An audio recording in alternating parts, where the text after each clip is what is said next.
우리에게 주시는 하나님의 말씀은 누가복음 1장 46절부터 55절까지의 말씀입니다. 누가복음 1장 46절부터 55절까지의 말씀 저랑 같이 한 절씩 교독하시고 55절 말씀 다 같이 읽겠습니다. 마리아가 이르되 내 영혼이 주를 찬양하며 그의 여종의 비천함을 돌보셨음이라. 보라, 이제 후로는 만세의 날을 복있다 일커들 이로라. 긍휼하심이 두려워하는 자에게 대대로 이르는도다.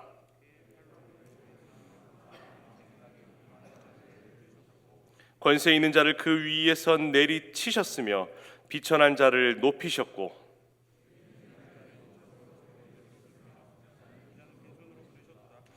그 종 이스라엘을 도우사 긍휼히 여기시고 기억하시되. 다 같이 읽겠습니다. 우리 조상에게 말씀하신 것과 같이 아브라함과 그 자손에게 영원히 하시리로다 하니라. 아멘. 여러분, 12월이 되면 많은 사람들이 저마다 추억하는 뭔가가 있습니다. 여러분들이 12월이 되면 특별히 기억에 남는 중요한 사건들이 있으신가요? 저는 12월만 되면 잊지 못할 5년 전에 그날이 생생히 기억이 납니다. 제가 5년 전에 한국에 왔거든요.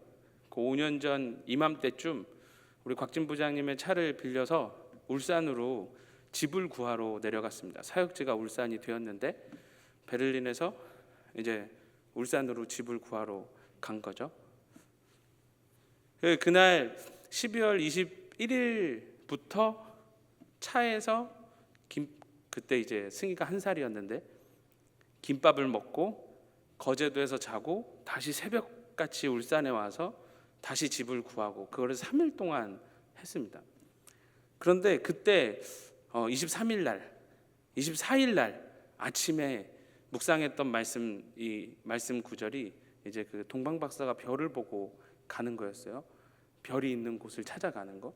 그래서 아침 묵상 적용이 되게 생뚱맞게 별이 있는 곳으로 가라였어요.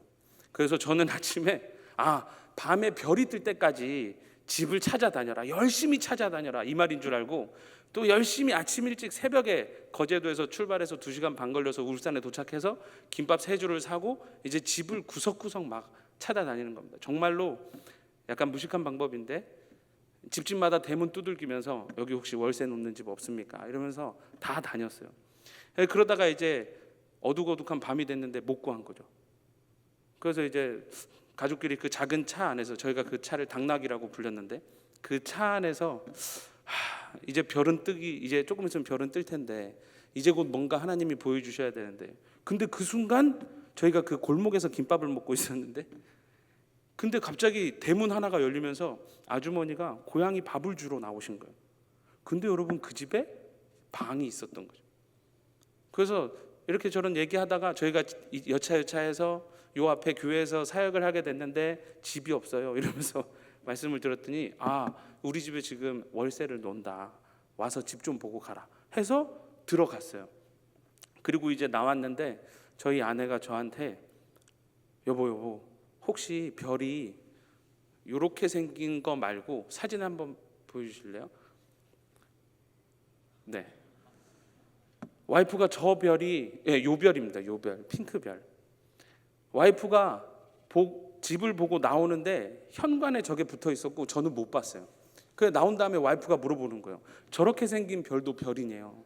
그래서 제가 그럼 저것도 별이지, 저거는 다윗의 별이야, 이스라엘의 국기에 있는 다윗의 별, 이렇게 얘기해 주세요. 그랬더니 와이프가 저한테 그 집에 별이 있었어요 그러는 거예요. 그리고 그 집이 저희의 울산의 집이 되었습니다. 그런데 아까 처음에 나온 사진 있잖아요. 요건 뭔지 아세요? 지금 살고 있는 집에 이사를 왔는데 지금 살고 있는 집 안방에 저 별이 붙어 있는 거예요.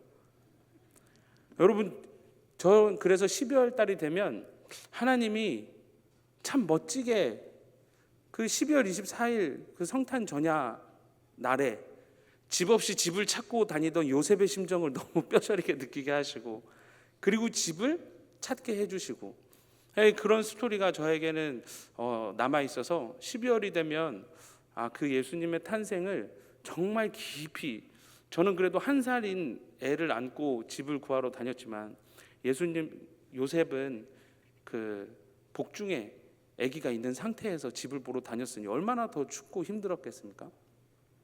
그래서 저에게는 12월은 참 큰 의미가 있는 달입니다. 여러분들은 어떠신가요?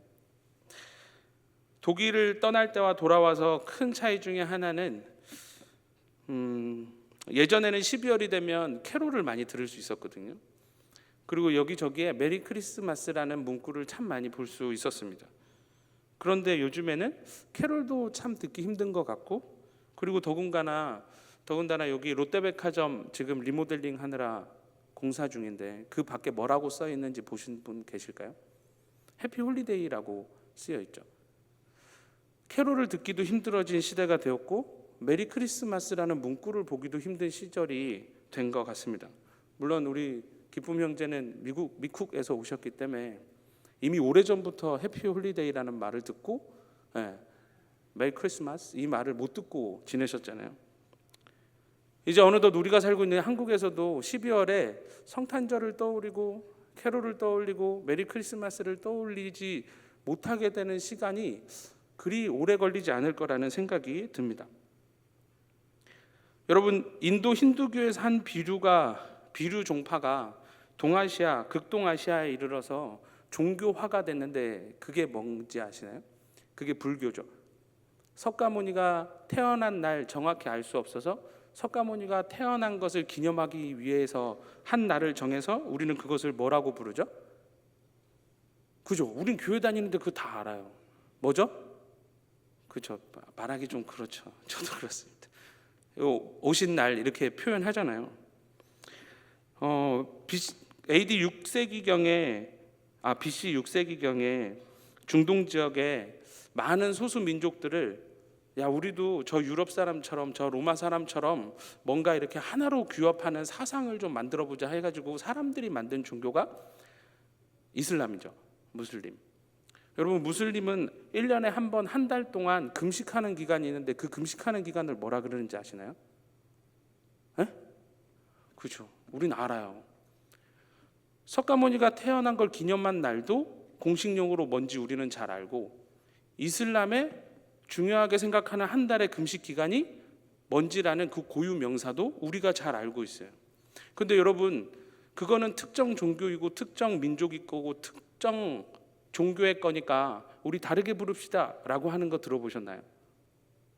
우리 라마단이라고 부르지 말고 다 같이 배고픈 날, 또는 누구 오신 날 이거 말고 우리 모두가 이 땅에 태어난 해피한 날, 뭐 이런 식으로 다르게 부르자고 하는 말 들어보신 적 있으신가요? 12월 25일 우리는 성탄절이라고 이야기합니다. 그날 예수님이 태어난 날이기 때문에, 예수님의 생일이기 때문에 우리가 그 날을 성탄절로 기념하는 것이 아니죠. 로마가 기독교가 국교가 되었을 때 로마의 12월 25일은 태양신을 섬기는 축일이었습니다. 그런데 로마가 국교가 기독교로 바뀌면서 이 땅에 이 아무런 희망 없는 어두운 세상에 유일한 참빛으로 오신 분은 예수님뿐이다 라고 해서 태양신을 섬기던 12월 25일 축일을 이 땅에 어두움을 깨고 오신 참빛으로 오신 예수님의 오심을 기념하는 성탄일로 바꾸어서 우리가 기념을 한 것이죠.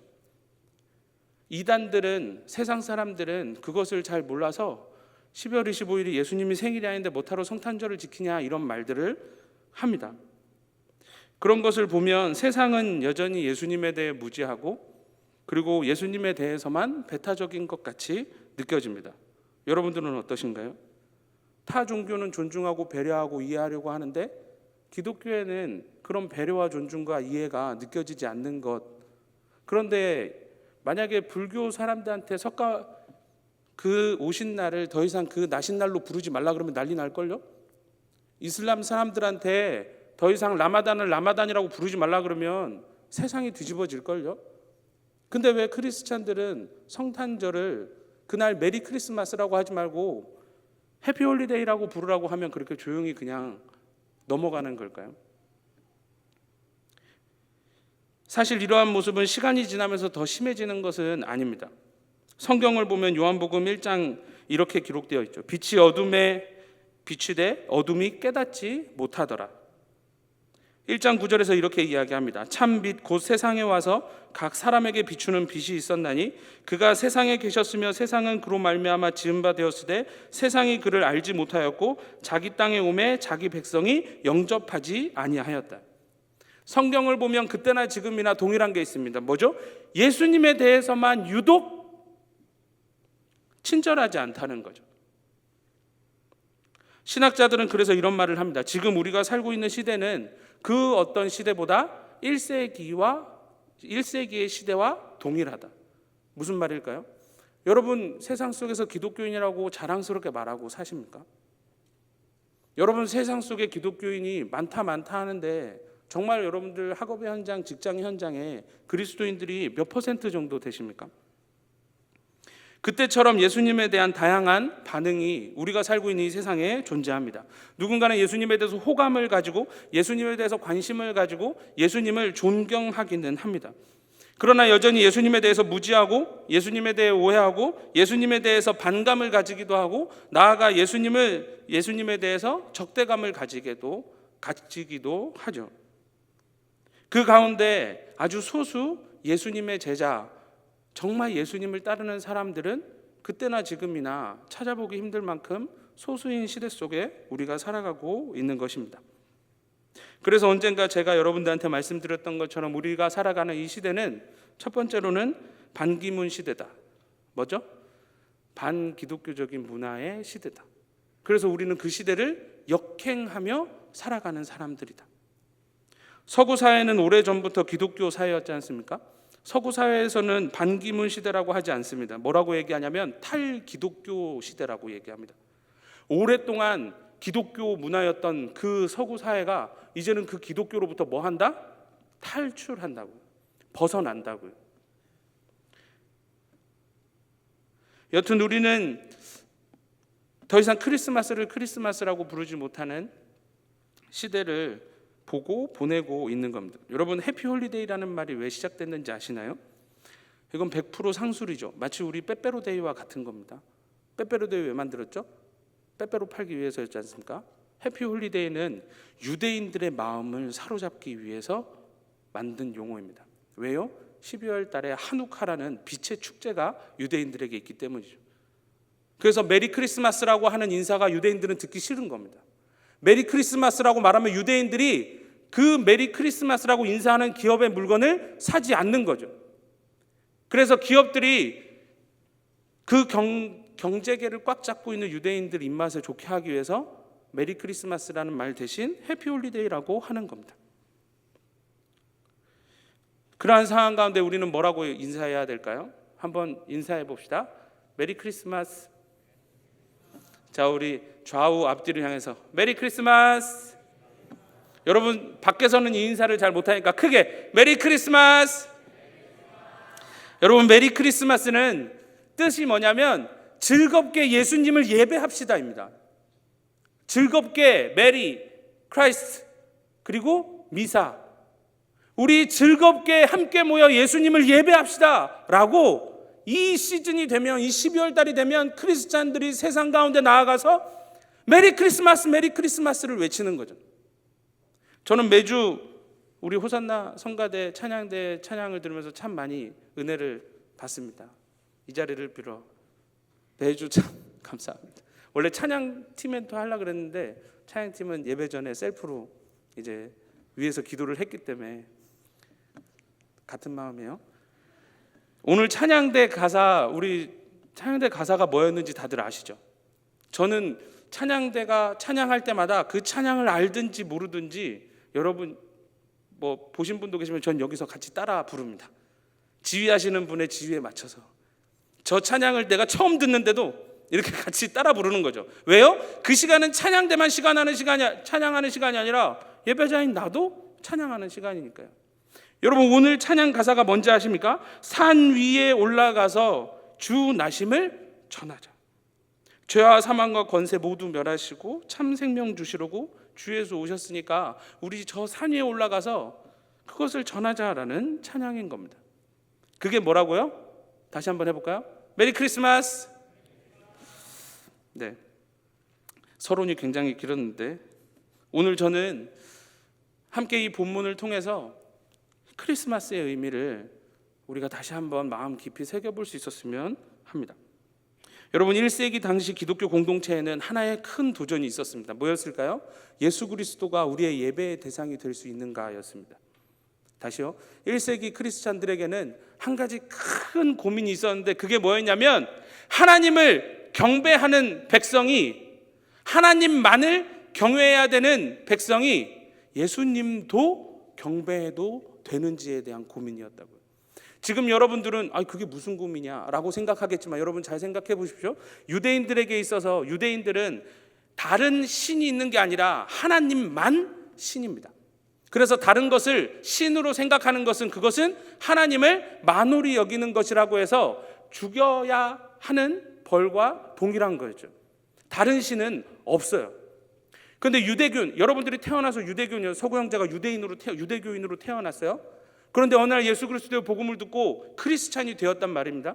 근데 예배 현장에 나아갔는데 하나님께만 예배해야 된다는 걸 평생 듣고 살았는데 예수님을 예배의 대상으로 생각하는 거 쉬울까요? 결코 쉽지 않습니다. 여러분, 로마 사람들에게는 어땠을까요? 로마 사람들에게 있어서는 그게 너무나도 익숙합니다. 왜냐하면요, 로마 사람들은 세상에 두 부류의 사람들이 있었어요. 신의 존재를 인정하고 그 신적인 존재를 경외하는 무리의 사람들이 있고, 그건 아주 도덕적으로 타고난 사람들이라고 생각했어요. 그리고 그 신을 경외하지도 않고 신을 부정하는 이들을 뭐라고 불렀냐면 야만인이라고 불렀어요. 여러분, 야만인이 뭐죠? 짐승과 다를 바 없다라는 뜻입니다. 자, 요거는 어떻게 대비해 볼까요? 우리 은주자매가 로마인이에요. 그래서 항상 덕스러움을 추구하며 살아가요. 옷도 흰색하고 노란색, 금색만 이렇게 입고 항상 신처럼 살아가요. 왜? 신의 성품에 참여한 자, 덕스러운 자, 존경받는 자, 그것이 로마인들에게 추구하는 삶의 지향점이었기 때문이죠. 근데 그런 사람들이 예수 그리스도를 믿고 예수님을 믿으면서 살아가면서 가장 걸림돌이 뭘까요? 예수님이 십자가 위에 달려 돌아가셨잖아요. 로마인들에게 십자가는 무엇입니까? 로마라는 큰 제국에 정치적으로 대항한 사람들, 그냥 살인범도 십자가형은 당하지 않아요. 극악무도한 강도도 십자가형은 당하지 않아요. 누가 당해요? 로마에 반역한 사람들. 그래서 본보기로 로마 황제에 반역하면 이렇게 무섭게 죽는다라는 그 본보기로 죽는 곳이 십자가형 틀인데, 평생 로마인으로 살았는데 예수님을 믿고 보니 예수님이 십자가에서 달려 죽으셨대요. 여러분, 그 예수님을 경배의 대상으로 생각할 수 있을까요? 여러분, 1세기 초대교회는 누가 모여있는 사람들입니까? 유대인들, 유대교인들이었다가 예수님을 믿고 크리스찬이 된 사람들이 모여있고, 헬라인들, 로마 문화에 익숙한 사람들이 예수님을 믿고 함께 예배드리러 나왔는데 그들에게 고민이 뭐였다? 저 십자가에 달려 죽은 예수를 우리가 경배의 대상으로 생각할 수 있는가였는. 유대인들에게도 나무에 달린 것은 저주의 의미였고, 그리고 가장 큰 형벌을 받은 것의 의미였습니다. 그러니 그 시절에 예수님을 믿는다는 건 뭐죠? 정말 시대를 역행하는 거였죠. 세상의 수많은 오해 속에서 그 오해를 감내하고도 예수님을 믿으며 묵묵히 그 삶을 살아가는 겁니다. 왜요? 그리스도인들에게 있어서 십자가는 죄의 형벌이 아니라 우리를 살리신 은혜의 표징이기 때문이죠. 우리는 요한계시록을 순모임 때마다 살펴보고 있습니다. 요한계시를 통해서 처음부터 끝까지 계속해서 두 가지가 반복되고 있는데 그 두 가지가 뭔지 아십니까? 첫 번째는 너네들 이렇게 무서운 형벌이 예비되어 있으니까 이 형벌을 받는 그 재판 자리에서는 죄인으로 살지 마라. 삶을 돌이켜라. 삶을 돌이켜서 하나님의 백성이 되어라. 그것을 계속해서 요한계시록은 이야기합니다. 그리고 또 하나가 무엇인지 아십니까? 그게 뭐냐면 오직 하나님만 경배해라. 세상의 사치와 세상의 화려함을 쫓지 말고 예수 그리스도를 구주로 영접하고 오직 그분만을 경배해라. 그래서 요한계시록에서 예수님은 어떤 분입니까? 어린 양이시고 곧 하나님이시고 곧 우리의 예배를 받으실 수 있는 유일한 분이다라고 요한계시록이 이야기하고 있는 거죠. 왜요? 십자가는 예수 그리스도가 우리 대신 달려 죽으셔서 우리를 살리신 곳이기 때문입니다. 그래서 우리는 예수님을 어린 양 희생제물이라고 이야기하죠. 그리고 예수님은 그 십자가 위에 모든 사람의 죄를 대신 지고 죽으시면서 우리를 죄로부터 멀리 만들어 주신 분입니다. 하나님으로부터는 가장 가까이에 도달할 수 있게 도와주셨고, 죄로부터는 가장 멀리 있을 수 있게 도와주신 그 사건이 십자가라는 거죠. 그래서 우리는 이 12월에 뭐라고 고백하는 거예요? 메리 크리스마스. 그 예수 그리스도를 함께 즐겁게 예배하자. 왜요? 그 예수님 때문에 내가 죄로부터 해방되었고, 그 예수님 때문에 내가 하나님을 얻었기 때문입니다. 그래서 1세기의 크리스찬들도 지금 우리와 동일하게 예수님에 대해서 무지하고, 예수님에 대해서 오해하고, 예수님에 대해서 반감 가지고 적대감을 가지고 있는 그 세상 한가운데 살면서도 굴하지 않고 살아갔던 거죠. 왜요? 자신들의 믿음이, 자신들이 믿는 그 믿음의 대상, 그 예수 그리스도에 대해서 너무나도 잘 알고 있었기 때문입니다. 오늘 우리가 함께 나눴던, 함께 읽었던 본문은 마리아의 노래입니다. 마리아의 노래. 이 마리아의 노래에 우리가 함께 고민해 볼 세 가지의, 우리가 하나님을 예배할 때 무엇 때문에 하나님을 예배해야 되는지가 담겨 있죠. 나누기 전에 우리가 한번 마리아의 심정이 되어 봅시다. 마리아는 처녀였죠. 그죠? 그런데 어느 날 갑자기 천사를 통해서 수태고지를 받습니다. 여러분, 왜 이것이 수태고지라고 하는지 아십니까? 임신 당했기 때문입니다. 처녀의 몸으로, 남자를 모르는데 어느 날 갑자기 천사가 와서 너 임신할 거야, 임신되었어 라는 얘기를 듣게 되죠. 그래서 수태인 겁니다.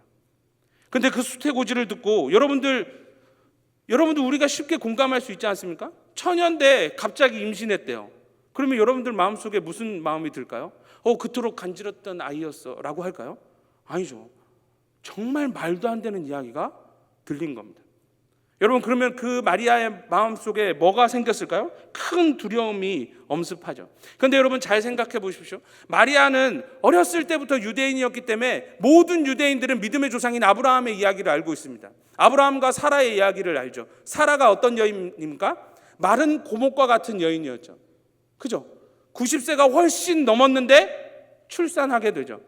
폐경했는데 더 이상 자녀를 출산할 수 없는 여인을 통해서 약속의 아들 이삭을 얻은 이야기가 마리아는 알고 있었어요. 자, 여러분 한번 생각해 봅시다. 폐경하게 된 여인이 임신하게 되는 것이 어려울까요?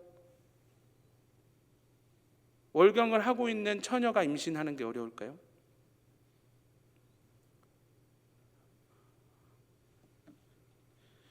하나님은 무에서 유를 창조하실 수 있는 분이죠. 하나님이 세상을 창조하실 때 우리 성경에는 창조하다 이렇게 나오지만 창세기에는 세 개의 동사가 나옵니다. 하나는 바라, 두 번째는 아싸, 세 번째는 야찰. 바라는 무에서 뭔가를 만드시고, 아싸는 이미 만드신 걸 더 좋게 만드시는 거고, 야찰은 만드시는 것에 목적을 부여하시는 거죠. 하나님은 처녀의 몸에 임신시키는 거는 아무것도 아닙니다. 왜요? 이미 폐경된 난자조차 나오지 않는 여인의 몸에 아이를 주실 수 있는 분이시기 때문이죠. 마리아도 그건 머리로는 알고 있었단 말이죠. 왜요? 유대인이었으니까요. 내 조상 중에 아브라함과 사라도 마른 고목과 같은 여인이었는데 하나님 임신시키셨지. 어떻게든 받아들이려고 했는데 도저히 받아들여지지 않죠. 그런데 그때 천사가 이렇게 이야기하는 겁니다. 36절에 보면, 보라, 내 친족 엘리사벳도 늙어서 아들을 배었느니. 이때 엘리사벳 나이가 대략 50세에서 70세, 동일하게 폐경을 겪게 된 여인이었죠. 본래 임신하지 못한다고 알려지니까 이미 임신하여 6달이 되었다라고 이야기하면서 천사가 뭐라 그러냐면, 대저 하나님의 모든 말씀은 능하지 못함이 없다라고 이야기합니다. 그리고 마리아가 뭐라고 고백하냐면, 주의 여종이오니 말씀대로 내게 이루어지이다라고 고백하죠. 그 말씀을 받아들인 겁니다. 임신했다니까 임신했나 보다라고 받아들인 거죠. 그런데 마리아가 그 다음에 어디로 가냐면 엘리사벳을 찾아갑니다. 그래서 엘리사벳을 찾아가죠. 방문하게 되죠. 그리고 나서 어떻게 되죠? 임신 6개월이 된 엘리사벳과 만나는 이야기가 누가복음에 계속해서 등장합니다. 조상 아브라함 사라의 이야기는 머리로는 알고 있지만 크게 와닿지 않아서 내가 믿겠다라고 수용은 했지만 믿어지지 않는데, 같은 시대에 살고 있는 엘리사벳을 보니까 그리고 친척이잖아요. 같은 시대에 살고 있는 동시대의 사람을 봤는데 폐경한 여인이 임신을 했어. 그러니까 어떻게 돼요? 하나님의 말씀이 더 받아들여지게 되는 거죠. 그리고 나서 엘리사벳을 통해서 이렇게 이야기하죠. 내가 복이 있다. 네 복 중에 있는 아이도 복이 있다라는 말을 듣게 됩니다.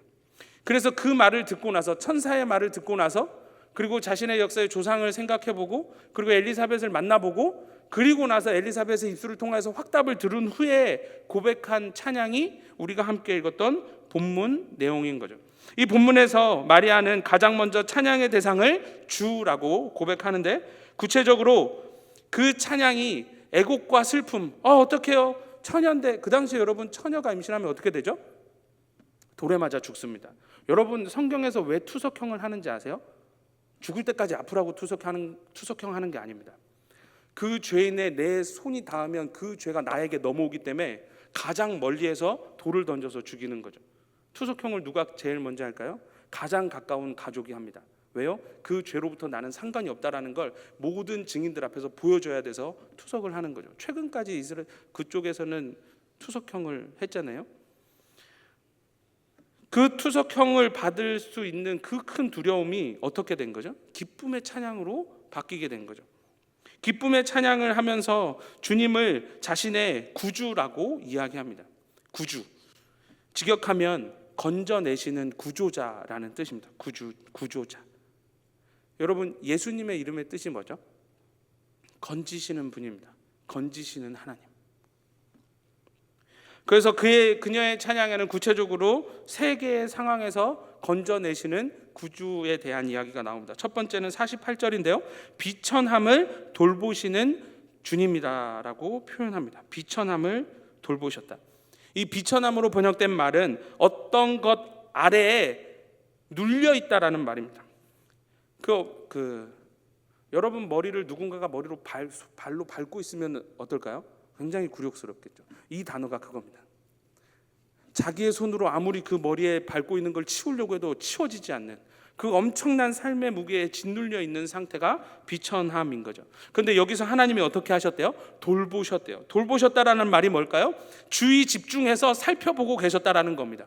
그래서 그 돌보시는 결과가 뭐죠? 그대로 내버려 두시는 것이 아니라 그 원수의 발을 치우고 그 사람을 건져내시는 거죠. 그래서 이것은 출애굽 모티브입니다. 바로의 아래에서 종노릇하던 이스라엘 백성들을 끄집어내서 하나님의 자유시민, 하나님의 백성으로 만들어주신 것, 그 비천함을 돌보시는 분이 우리 주님이다라고 찬양하는 거죠. 두 번째는 52절입니다. 동일하게 한글 성경에는 비천한 자를 높이신다라고 나오는데, 여기서 비천한 자는 첫 번째 굴욕적인 상태보다는 조금 나은데 여전히 세상 가운데 낮고 초라한 사람들을 의미합니다. 그 사람들을 어떻게 하신다고요? 하나님이 높이신다라고 이야기합니다. 하나님이 높이신다. 여러분, 기독교 복음이 들어간 곳에 무슨 일이 일어났을까요? 여성 인권이 올라가고 아이의 인권이 올라갑니다. 생명 존중에 대한, 그리고 심지어 동물과 자연에 대한 보호에 대한 외침도 크리스찬들을 통해서 이루어지는 것이죠. 모든 낮은 곳에 있던, 소외되어 있던 모든 것들을 하나님이 높여주시는 겁니다. 그리고 53절입니다. 줄이는 자를 좋은 것으로 배부르게 해주신다라고 이야기합니다. 줄이는 자, 직역하면 텅 비어있는 자입니다. 텅 비어있는 자에게 어떻게 하신대요? 좋은 것으로 넘치도록 하게 하신다라는 겁니다. 종합하면 마리아가 지금 고백하는 하나님이 누구십니까? 하나님의 백성을 지극정성으로 돌보시는 분입니다. 그래서 힘들고 어려우면 당장에 달려가서 그 어려움으로부터 구출해 내시는 분이십니다. 그리고 구출해 내신 다음에 내가 건져줬으니까 이제 네 힘으로 살아가 아니라 여전히 그의 인생 가운데 필요한 것을 끊임없이 공급하시고 가장 좋은 것으로, 선한 것으로 공급해 주시는 분이시죠. 살피시고, 그리고 지속적으로 우리를 잊지 않으시고, 우리가 조금이라도 비어 있으면 하나님의 것으로 채워주시는 분이 바로 우리의 구주라는 것입니다. 이에 대한 마리아는 이렇게 이야기합니다. 49절, 능하신 분이다. 그것을 충분히 하실 수 있는 분이다. 51절, 그의 팔의 힘이 강하다라고 이야기합니다. 하나님은 능히 하실 수 있다라고 얘기하죠. 그런데 여러분 잘 생각해 보십시오. 그런데 여러분들의 삶 가운데 그 구원의 손길이 경험되십니까? 와닿지 않죠. 그래서 50절에 보면 누가 그 긍휼, 누가 그 보살핌, 누가 그 채우심을 경험하며 살아가는지가 나옵니다. 누굴까요? 하나님을 두려워하는 자, 하나님을 경외하는 자. 경외가 무엇인가요? 하나님을 너무 열렬히 사랑하기 때문에 그 하나님이 싫어하는 것을 나도 하지 않으려고 하는 마음입니다. 경외가 뭐라고요? 내가 하나님을 너무 사랑해요. 근데 그 하나님과 나를 갈라놓을 수 있는 건 죄밖에 없어요. 그래서 그 죄를 아주 싫어하는 겁니다. 그리고 그 죄를 짓게 되면 하나님을 두려워한다기보다 그 죄로 인해서 하나님과 멀어진 이 틈이 너무 두렵고 이 순간이 너무 두려워서 죄를 짓지 않으며 살아가는 거죠. 그게 성경에서 말하는 하나님을 경외하는 삶입니다. 하나님을 그렇게 경외하는 자에게 어떠한 은혜가 있어요? 살피시고 건지시고 도우시고 채우시는 은혜가 있다라고 마리아가 이야기하는 겁니다. 그런데 이 마리아의 찬양에는 이 세 가지 하나님에 대한 구원의 이야기뿐만 아니라 동시에 구원과 동시에 이루어지는 심판의 이야기도 세 개가 등장합니다. 심판을 받는 세 부류의 이야기가 나오는 거죠. 첫 번째는 51절입니다.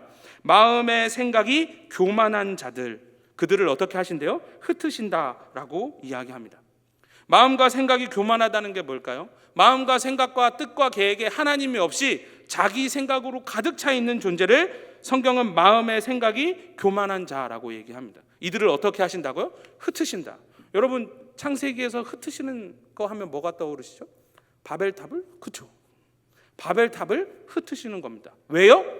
하나님의 뜻을 거역하고 하나님의 뜻을 거스리려고 모여서 작당모의한 사람들을 흩으시는 거죠.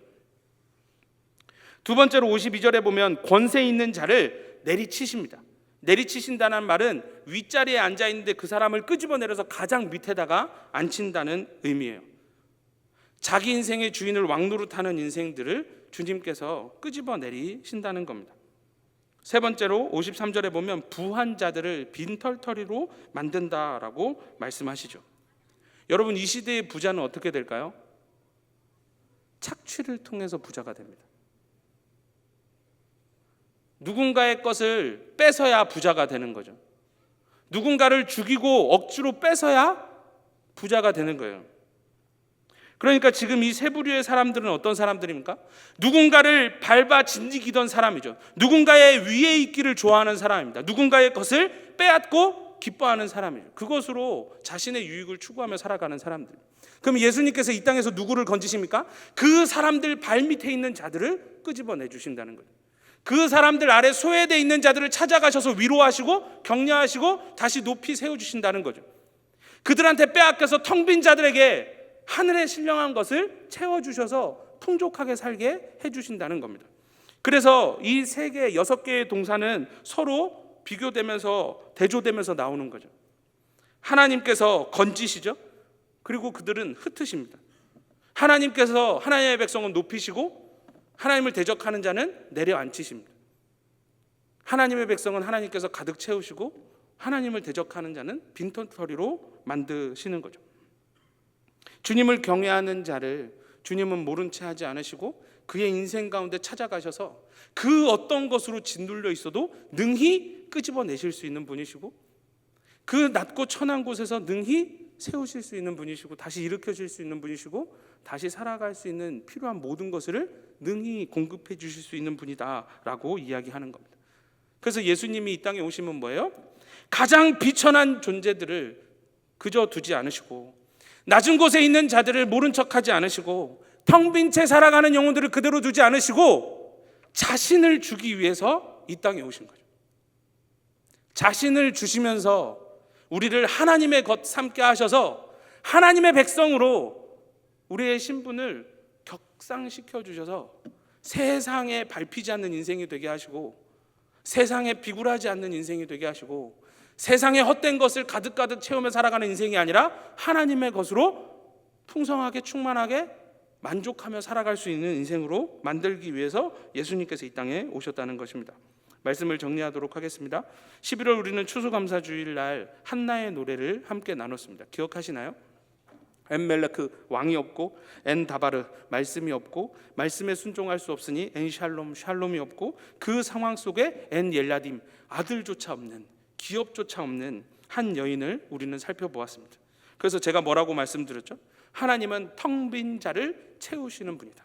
있어야 할 것이 있어야 할 곳에 있어야 할 때에 있게 하시는 분이 하나님이다라고 함께 말씀을 나눴습니다. 오늘은 크리스마스를 앞두고 마리아의 노래, 구약에 한나의 노래가 있다면 신약에 마리아의 노래가 있는데, 그 마리아의 노래를 살펴보면서 우리가 하나님을 경배해야 될 세 가지 이유를 살펴보았습니다. 사랑하는 청년 여러분, 우리는 예수님 때문에 비천함에서 하나님의 자녀가 되었습니다. 우리는 예수님 때문에 세상에 아무것도 없는 무명한 자인데 그리스도인이라는 그 엄청난 이름을 부여받은 사람들입니다. 우리는 예수님 때문에 세상 사람들이 가지고 있는 것이 없을지라도 영원한 생명을 가지고 살아가는 성도로서 놀라운 삶을 부여받은 존재들입니다. 그렇기 때문에 우리는 이 12월 이 시즌에 뭐라고 해야 된다고요?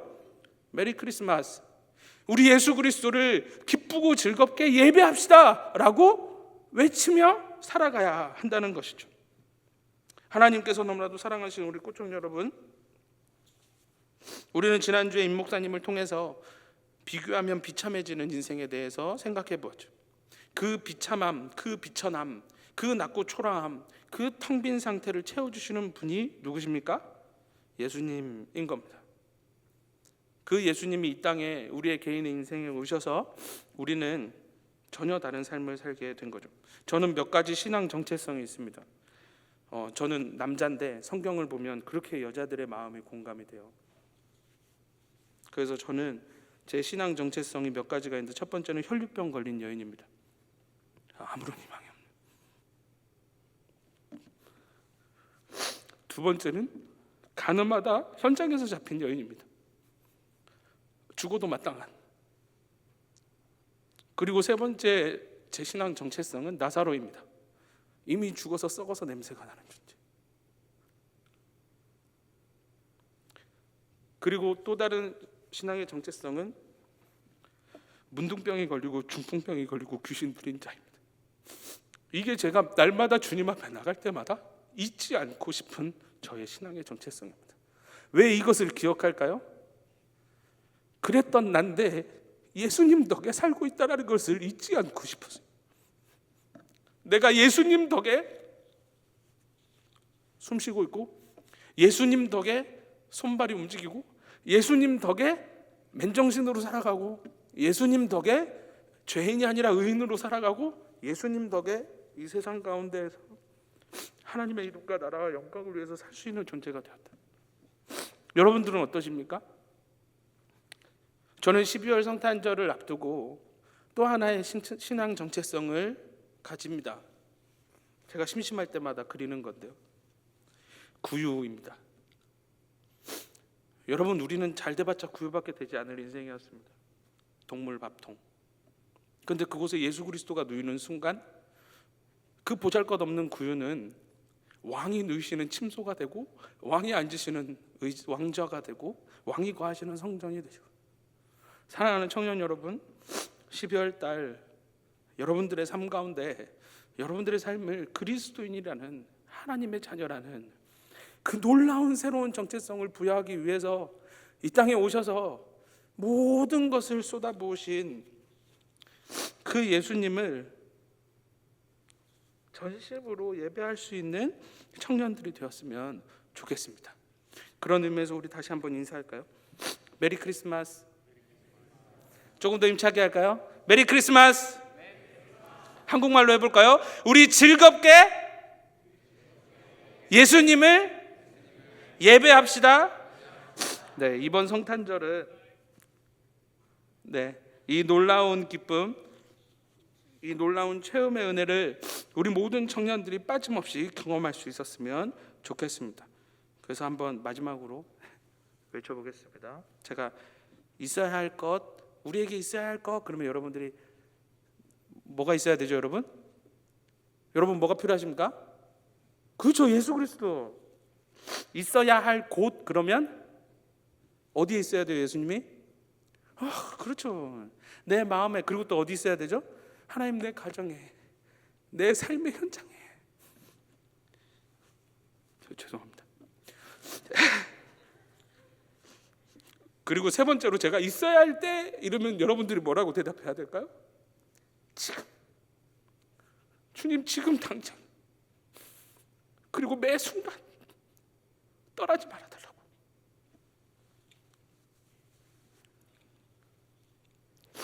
자, 해볼까요? 자, 여러분, 우리에게 있어야 할 것이 무엇입니까? 있어야 할 곳은 어디입니까? 있어야 할 때는 언제입니까? 그리고 항상.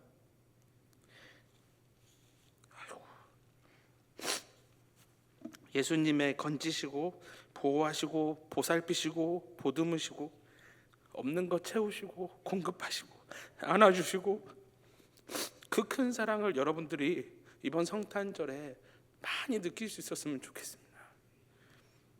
오늘 설교 제목 미리 메리 크리스마스였는데요, 매일이 메리 크리스마스일 수 있는 매일의 그 풍성한 은혜 가운데 여러분들이 거할 수 있었으면 좋겠습니다. 기도하시겠습니다. 사랑해 주님, 감사합니다. 세상을 보면서 예수님을 잊어가는 것 같아.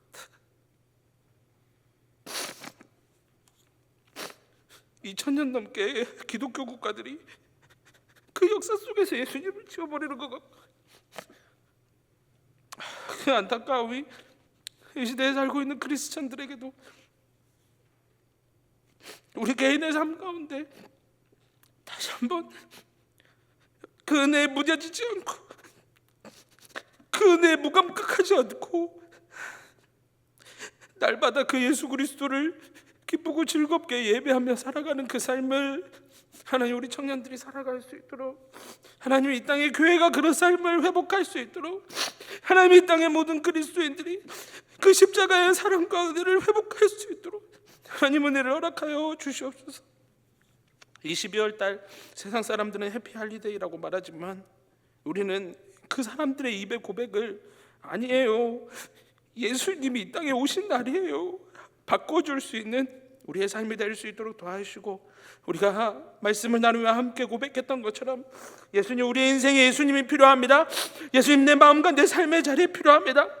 지금 이 순간 매 순간 내 삶에 필요합니다 고백하며 그 예수 그리스도의 은혜에 덮이며 살아갈 수 있는 우리 모두가 되게 하여 주시옵소서. 예수님 이름으로 기도드립니다. 아멘. 우리 함께 찬양하겠습니다.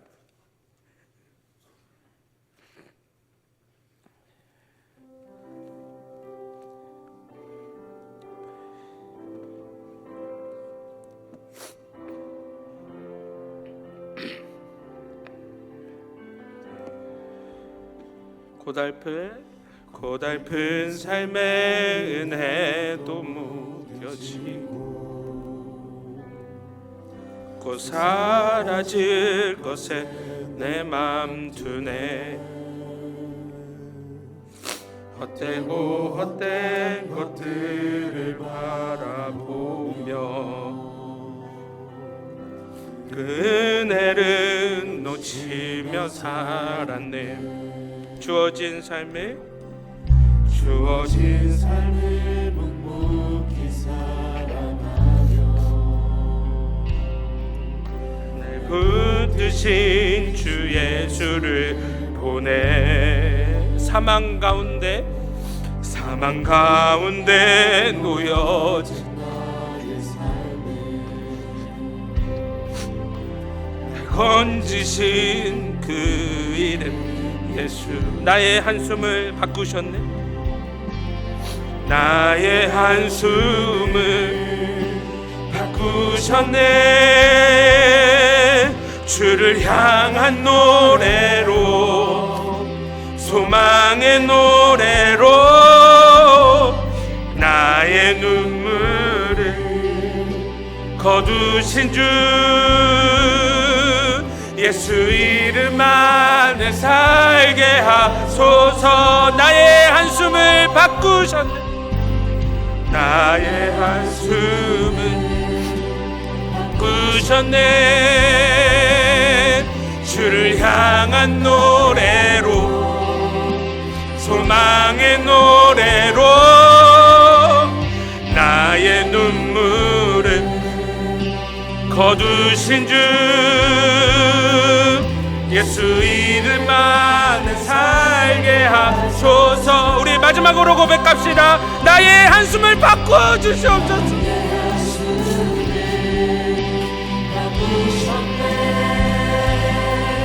주를 향한 노래로 소망의 우리의 눈물을 거두어 주시옵소서. 거두신 주 오직 예수 안에 살게 하소서.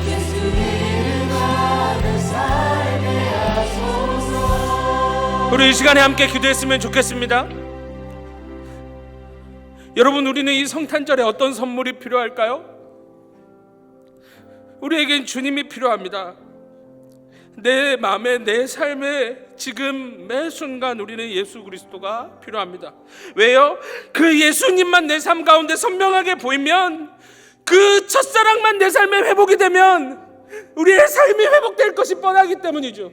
우리는 다시 맹목적으로 주님 앞에 나아가 헌신하며 이 청년의 때를 허비하지 않고 하나님이 기뻐하시는 삶을 살기 위해 몸부림치며 살아갈 수 있게 될 것이기 때문입니다. 우리에게 다른 것이 필요한 것이 아닙니다. 예수님이 필요합니다. 우리 이 시간에 함께 먼저 기도할 때, 주님, 내 인생에 예수님이 필요합니다. 그 예수 그리스도의 은혜가 내 삶 가운데 다시 한번 회복되어질 수 있도록, 그 예수 그리스도를 향한 첫사랑이 다시 한번 회복되어질 수 있게 달라고 우리 시간에 간절하게 주여 한번 부르고 기도했으면 좋겠습니다. 기도하시겠습니다. 주여, 하나님 아버지, 주께서 사랑하시는 귀한 청년들의 삶 가운데 하나님 주님께서 아버지 주면서 다시 한번 강력하게 우리 귀한 청년들을 붙들어 주시길 구하며 나아갑니다. 하나님, 이 땅 가운데, 이 세상 가운데, 이 역사 가운데 주님을 보내주셨던 것처럼 하나님, 우리 귀한 청년들에게 내 삶 가운데 주님이 필요합니다. 하나님, 그들의 마음 가운데, 아버지, 그들의 삶의 지경 가운데 하나님 지금 이 순간 임하시고 아버지 매 순간 그들과 동행하여 주셔서 하나님 아버지 주님이 내 삶 가운데 억지로 끄집어내야 생각나는 것이 아니라 하나님 아버지며 자연스럽게 동행함이 경험되어질 수 있도록 하나님의 은혜를 다하여 주시옵소서. 하나님 아버지며 우리 귀한 청년들 한 사람 한 사람 아버지 이 땅 가운데 아버지 예수 그리스도에 대한 이해와 예수 그리스도의 사랑과 아버지 예수 그리스도의 그 은혜가 다시 한번 회복되어져 하나님 그것만으로도 주 앞에 살아갈 수 있는 힘과 용기와 지혜를 얻을 수 있도록 하나님 은혜를 다하여 주시고 주께서 하나님 귀한 청년들의 삶 가운데 아버지 우리 청년들의 마음 가운데 주의 임하여 주시옵소서. 아버지께 찾아가 주시옵소서. 아버지 주면서 힘내고 용기 내 일어날 수 있도록 도와주시고 좌절하지 않고 낭망하지 않고 다시 힘내 일어나 하나님의 나라와 영광을 위해 살겠노라 고백하며 그렇게 다짐하며 나아갈 때 하나님을 향한 경외함이 회복되어질 때 하나님 놀랍게 역사하신 하나님의 선하심을 경험할 수 있도록 주 아버지로 함께하여 주시옵소서. 우리 두 번째로 기도했으면 좋겠습니다. 우리 이 시간에 우리 연말에 소외된 우리 지체들을 위해서 기도했으면 좋겠습니다. 우리 귀한 청년들 가운데 여러분들 아는 청년들 예전에 보였는데 보이지 않는 지체들을 위해서 기도했으면 좋겠습니다. 하나님 그들의 신앙이 회복될 수 있게 하여 주시옵소서. 비천한 자를 찾아가 주셨고 낮은 자를 찾아가 주셨고 텅 빈 자를 찾아가 주셔서 그들에게 필요한 은혜를 부어주셨던 하나님 우리 함께 신앙생활했던 지체들을 찾아가 위로하시고 특별히 이 시간에 기도하실 때 육체의 연약함 가운데 있는 우리 지체들 정신적인 어려움 가운데 있는 지체들 오랜 기다림으로 실망하고 낙심하고 있는 지쳐있는 지체들 찾아가서 위로해달라고 새 힘을 달라고 우리 시간에 사랑하는 지체들을 위해서 함께 주여 한번 부르짖고 기도했으면 좋겠습니다. 기도하시겠습니다. 주여 하나님 아버지 주께 사랑하시는 귀한 자녀들을 찾아가 주시옵소서. 하나님 아버지 주 앞에 나올 용기조차 없는 하나님 앞에 나올 힘조차 없는 하나님 앞에 나올 마음조차 없는 하나님 차갑게 식어버린 영혼들을 주여 불쌍히 여겨주시고 하나님 육체의 연약함 가운데 정신적인 어려움 가운데 아버지 우리의 비패함 가운데 오랜 기다림 가운데 낭만 가운데 하나님의 실족 가운데 실패 가운데 하나님 아버지 찾아가 위로하여 주시고 하나님 비천한 자를 아버지 건전히 하시며 아버지 낮은 자를 일으키시며 아버지 텅 빈 자를 채우시는 아버지 그 놀라운 하나님의 은혜가 하나님 귀한 청년들의 삶 가운데 회복되어질 수 있도록 간절히 구합니다. 한 해를 시작하며 함께 신앙생활을 했는데 하나님 아버지 한 해 마무리할 때쯤에 더 이상 보이지 않는 사람들이 있습니다. 하나님 아버지 더 이상 우리가 이 교회에서 만나지 못하는 지체들이 있습니다. 하나님 한 번 더 연락하게 하시고 한 번 더 전화하게 하시고 한 번 더 인사 나눌 수 있도록 도와주셔서 우리 안에 다시 한번 회복되어질 수 있도록 하나님 은혜를 허락하여 주시옵소서. 우리 시간에 마지막으로 기도했으면 좋겠습니다. 하나님, 우리가 살고 있는 이 시대 참 힘들고 그리스도인으로 살아가는 거 참 녹록지 않지만 하나님, 그 1세대 성도들을 지키셨던 그 하나님이 지금 이 시기에 우리들도 붙들어 달라고 기도했으면 좋겠습니다. 구체적으로 이렇게 기도해 볼까요? 주님, 우리 안에 임하셔서 강하게 하여 주시옵소서. 주의 은혜로 우리를 머리끝부터 발끝까지 덮으셔서 이 험한 세상의 유혹과 시험과 그 수많은 공격에서 당하지 않고 하나님 넉넉히 살아갈 수 있는 그 은혜 가운데 우리가 거할 수 있게 달라고, 우리 시간에 우리 안에 임하실 은혜, 우리를 덮으실 은혜, 그 은혜를 위하여서 우리 주여 3번 부르시고 기도하며 나아갑시다. 주여, 주여, 주여. 하나님 아버지 미셔, 이제 학기말 연말입니다. 하나님 아버지 대학생활 가운데 하나님 연말에 하나님 아버지 미셔 우리 직장인들 하나님 아버지 미셔 술자리로부터 보호하여 주시고, 하나님 아버지 미셔 나쁜 관계로부터 보호하여 주시고, 하나님 세상의 유혹으로부터 보호하여 주시옵소서. 하나님 아버지 은혜가, 아버지 예수 그리스도의 은혜가, 그 임하시는 은혜가 우리 간 청년들의 마음 가운데 가득 차고 넘치게 하여 주시고, 하나님 머리끝부터 발끝까지 하나님 아버지 빈틈없이 덮어주셔서 하나님 세상의 유혹이 들어오지 않도록, 세상의 공격이 들어오지 않도록, 하나님 아버지 세상 속에서 하나님 아버지 수많은 위험과 수많은 유혹과 수많은 공격 속에서 하나님 아버지의 넘어지지 않고 공격당하지 않고 하나님의 보호하심 가운데 하나님 넉넉히 살아갈 수 있는 은혜가 하나님 귀한 청년들의 삶 가운데 가득 임하며 하나님 머리끝부터 발끝까지 덮어서 하나님 보호하시는 그 놀라운 은혜가 하나님 아버지 우리 귀한 청년들의 삶 가운데 있게 주시옵소서. 하나님을 기도합니다. 주 아버지 붙잡아 주시고